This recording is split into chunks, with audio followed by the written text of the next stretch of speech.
Oh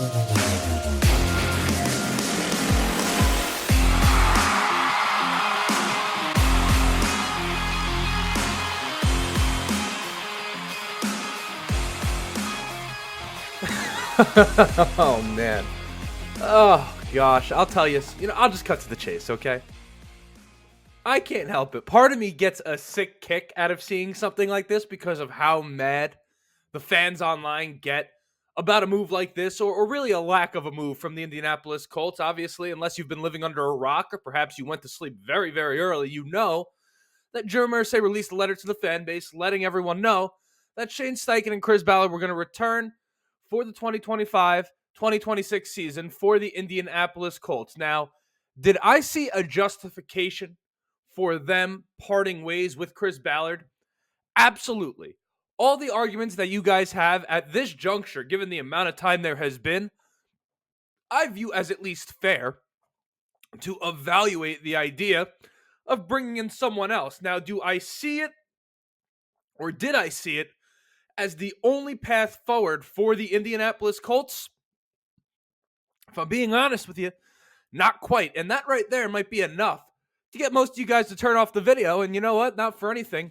Have at it. I mean, I'm not going to lose any sleep over it, okay? And I'm not here to say that Chris Ballard has done a phenomenal job with the Indianapolis Colts, but at the same time, the move, or again, the lack of a move that the Indianapolis Colts just announced is rooted in some semblance of logic and rationality, even if it does lack a level of urgency.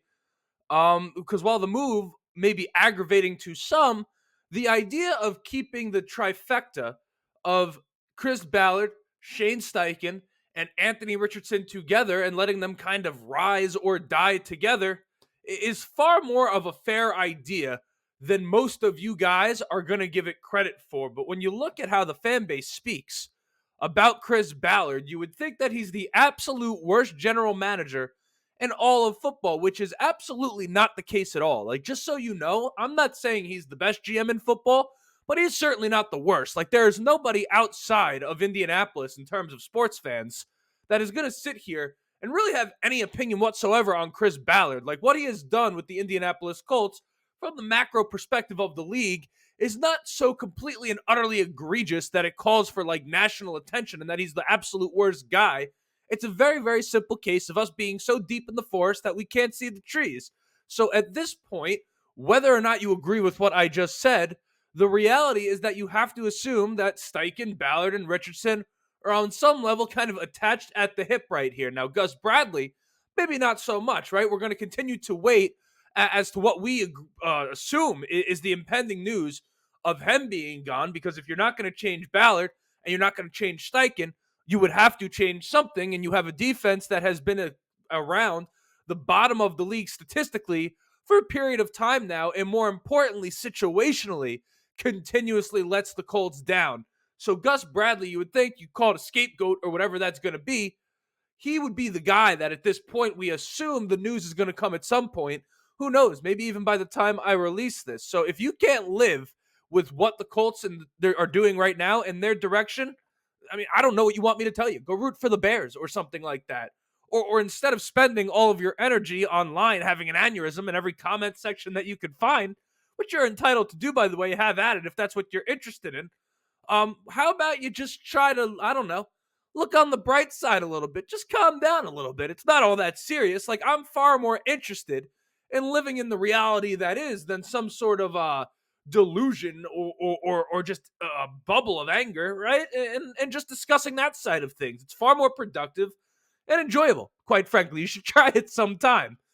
And the reality that I'm talking about, of course, is that Shane Steichen and Chris Ballard are returning for another year with the Indianapolis Colts. So, get used to it. If it really pisses you off, just don't spend your money with the team and support them from afar.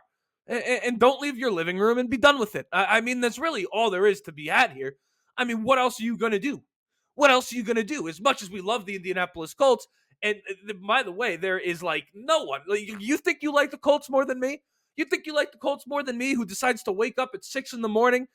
because I feel, and I'm like, you don't trust me. You may like the Colts just as much as me, but trust me, as the guy behind the microphone providing you with content for absolute free, I assure you, You don't like them more than me, okay? And even I can live with what it is that I'm looking at right now. So just take a deep breath, take a sip of your coffee like I'm about to do, and let's move forward from here. So from here, it's all eyes on the end of season press conferences for Shane Steichen and Chris Ballard. And the last 2 years, Chris Ballard's press conference, which I always enjoy at this point, just because it's one of the more insightful pieces of media from a press conference perspective that you're going to get from the Indianapolis Colts. Cannot wait to see what he says. To be honest, hopefully it's not all more of the same. Now, am I expecting more of the same? Maybe. But the point I'm bringing up in that is that last 2 years were the 10th and the 11th of January, those press conferences were held respectively. So those should be here in pretty short order. But in the meantime, we're just going to talk about kind of where I stand on these decisions, which has kind of been said, but we'll discuss it a little bit further. And then we'll move on from there into the rest of the week and the rest of the discussion about this team. But before we do, you know what it is. I got to introduce myself. My name is Justin. This right here is the Ride the Bench Colts podcast. As always, I ask anyone watching on YouTube and enjoying the show, go ahead, shoot it a like. It's going to help me get out to as many Colts fans as humanly possible. Of course, subscribe if you want to be a part of the journey. We are that close to 3,000 subscribers. We're going to hit that number in short order. And then the next goal from there is 3,500, 4,000, 5,000, 10,000, 100,000 Colts fans on the planet Mars by the time I'm all said and done here. Of course, I can't do that alone. The Colts organization has to help me out. Audio listeners, leave a five-star review. Let the people know how much you're enjoying the show. But most importantly, let's enjoy the discussion. Let's be civil in the comments section. I know this is a very tumultuous time for many of you, but be nice in there. Be civil, right? We don't know what the person on the other end of the screen is going through today. And without further ado, let's get back into it. And we're going to start with the Shane Steichen half of this because that's the much simpler side of this. Listen, if you think that Shane Steichen needs to be fired today and that's the only option, I can tell based off of your opinions on other things that there's really not going to be any way that I can sway you. I can absolutely try, and I can continue to pound the table and say that this is the first year in his career that there's really been any questions about his abilities and that you should not misdirect your anger at the organization and management and ownership and the players that have been in place. All the anger that you have at them, right, from the repeated ineptitude that they have provided us, you should not misdirect that anger at Shane Steichen. At the end of the day, you could call it whatever you want. You've had 2 seasons from Shane Steichen, these 17 and 17 in that time. In my opinion, you could talk about the nuances of, a play call situationally here and there and clock management, whatever it is. Listen, no coach is going to be perfect. I think just it's very reasonable to say that Steichen deserves another go here. I think, the offense can work itself out, which is what he's here for. In fact, I would say the offense will work itself out. Like, I'd be willing to guarantee that under Steichen, if not for the quarterback position. But, I mean, as Colts fans, not for anything, what else is new? Like, we just cannot escape that cycle, no matter what it is that we do. Ballard, on the other hand, is the far more interesting case here. Like, you do wonder, right? What the hell those conversations had to be like with Jim Irsay and Jim Irsay's daughter. I'm going to have to learn her name. Carly Irsay Gordon, because it seems like she's going to kind of take over and lead into the new regime. Kind of a when, not if type of situation. My thing coming into this offseason, I said there was really 2 options.